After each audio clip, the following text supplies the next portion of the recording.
Bueno, está con nosotros la licenciada Desiree Bideman para hablar de un tema que había quedado por la mitad la semana pasada, el duelo. Y qué más oportuno para hablar de este tema teniendo en cuenta lo que hace mucho tiempo sucede en Montecarlo, estos accidentes trágicos donde muchos jóvenes pierden la vida y se quedan sus padres con ese dolor tan, supongo, tan difícil de superar.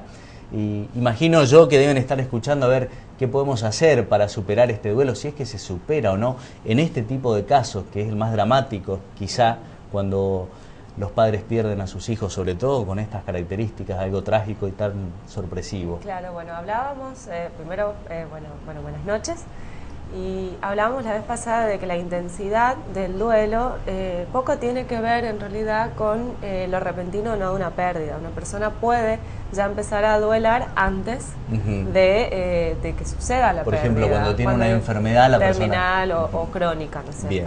Bueno, aclarado esto, podríamos hablar de que sí, por supuesto hay situaciones que resultan más complicadas. Yo creo que afrontar, porque es la manera de encontrar la forma de superar el día a día, la pérdida de un hijo es una de las cosas, o si no es la cosa más difícil que puede llegar a suceder en la vida de los padres.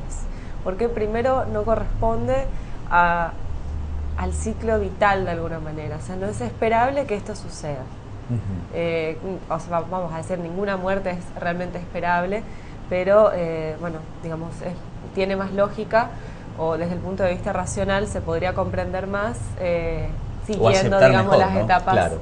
Una aceptación un poquito más, más racional, como para entender.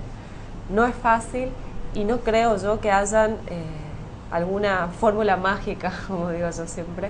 Yo creo que el duelo es algo muy personal, es algo que es un proceso que se tramita muchas veces solo, y una de las cosas que pueden ayudar sí tiene que ver con compartir este duelo, compartir las experiencias, conectarse un poco más con las emociones. Cuando decís compartir, es decir, socializar lo que te está pasando con otros, con tu familia, con amigos. Yo creo que puntualmente en el caso de los padres es importante que ambos padres, ¿sí?, se comuniquen, ¿sí?, compartan este dolor. De que muchas veces uno dice, hablarlo es fácil, decirlo es fácil, pero no es imposible, en el sentido de que cada uno va a tener su dolor, y cuando hay una pérdida tan grande ya no interesa cómo uno, o ya no hacen falta cubrir determinados sentimientos. A uno no le interesa cómo piense o siente el otro en relación a lo que uno está pasando.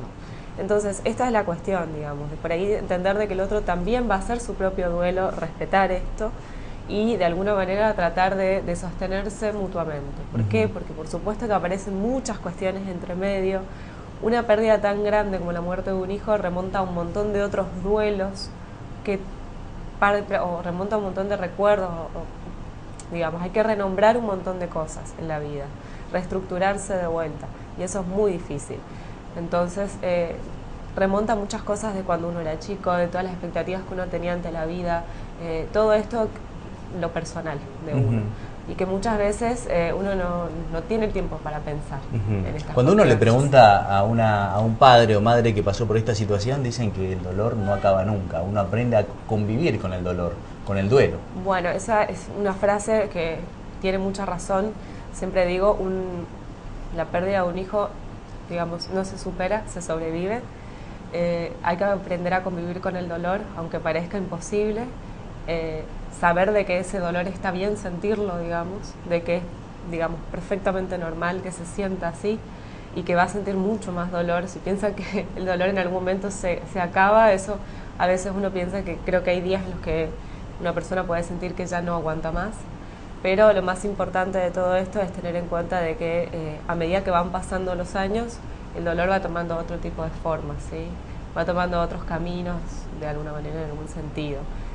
Creo que el segundo año es el momento, siempre que hablemos de un duelo normal, el segundo año es donde una persona puede llegar a empezar a querer acomodar de vuelta algunas cosas en su vida. ¿Sí? Antes de eso, más puntualmente en la pérdida de un hijo, es algo casi imposible de pedir. Por supuesto. Digamos. ¿Es importante o necesario tal vez acudir a terapia? Creo que es, no sé si... En este caso. Sí, digamos, me parece que creo que cuando uno siente tanto dolor y representa tanta dificultad en la vida, uno recurre a a lo que tenga a mano a veces y a lo que más considera, en lo que cree fundamentalmente. Puede ser terapia, ¿sí? Si uno está de acuerdo con esto, para conectarse con las emociones, lo que hablábamos, empezar a conocerse a sí mismo desde otro lugar, renombrar las cosas.